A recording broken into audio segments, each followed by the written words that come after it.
This is a video for Abel and Sienna.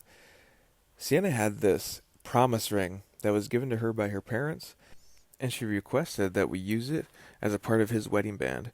So we're going to put it in the crucible and melt it down and use this silver that she's been wearing for years and add it to his wedding band. So let's get started. We're going to first melt it. So this is a new beginning for this ring. It's a new beginning for this couple too. We actually aren't destroying this ring. We're just making it into a new form. Just like when you get married, it's not destroying your old self. You're just going into a covenant with another person and indicating that you'll be with them for the rest of your life. So there it is. There's the old ring, Sienna. It's just a molten ball of silver now, but it's what that represents that matters. We added some more silver because his ring is much larger than that. His finger is much larger. So we went and added some more silver, melted it down, and added it with your ring. And we poured it into this mold.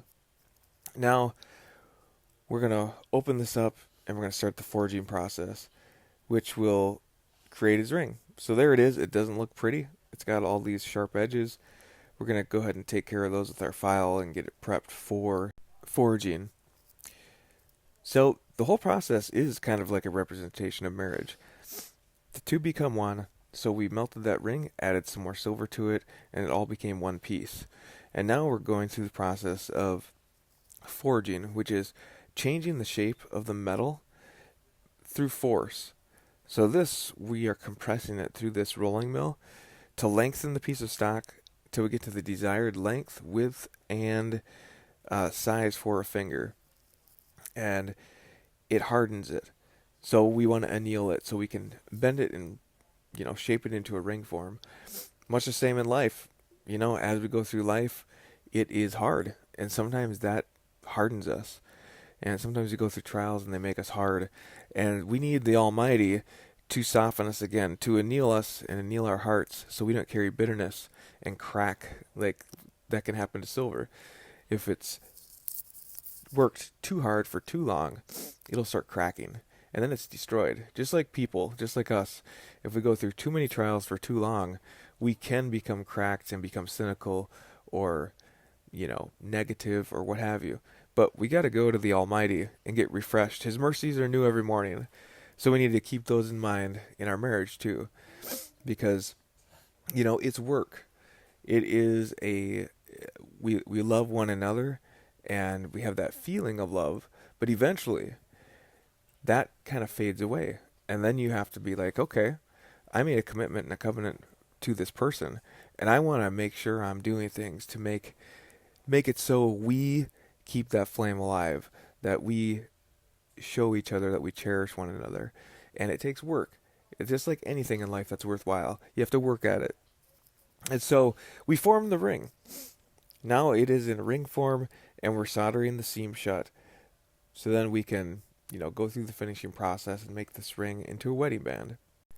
And I really appreciate making rings like this, where we're taking something old, melting it down, and creating something new with it, because it's what the original piece represented. It's that original material that the other person wore for years and years and years. It's breathing new life into an old piece. Or it's taking a perfectly good ring, like Sienna's was, and using it because it represents so much into the new ring. And that's what we have here. Now I'm marking a line because we're going to make a comfort fit on this band, so it's really comfortable to wear. A comfort fit is where the ring is rounded off on the inside, and that way when you take it on and off, it doesn't catch on your finger, it doesn't pinch, and it's really comfortable when you wear it. Hence the name comfort fit. We're stamping sterling on the inside to indicate what material it is. And then we're going to go ahead and keep going through the finishing process with filing and sanding. And he wanted a beveled edge on this one, so we're going to do that as well. Now, Abel works with his hands. And we wanted to make sure this ring is robust enough to, hold up to daily wear. But he might just wear it on special occasions too. So we kind of combined the two. We made sure it was thick enough and heavy enough to withstand a man's hands when he's at work, And also, we wanted it to be nice enough to go out on the town, go out to dinner and what have you. So that's what we're doing here. We're giving it a beveled edge to give it kind of a unique look, and then also we're going to polish it up so it's nice and shiny for him. And the final step is we're going to polish it. So we do the inside, sides, and top, and give this thing a nice shiny polish, and put it in the jewelry cleaner to get all the polishing compound off. And the next step is, well, there's no next step. It's done. Next is for them to pick it up. Congratulations, Abel and Sienna. I pray the Lord blesses your union together.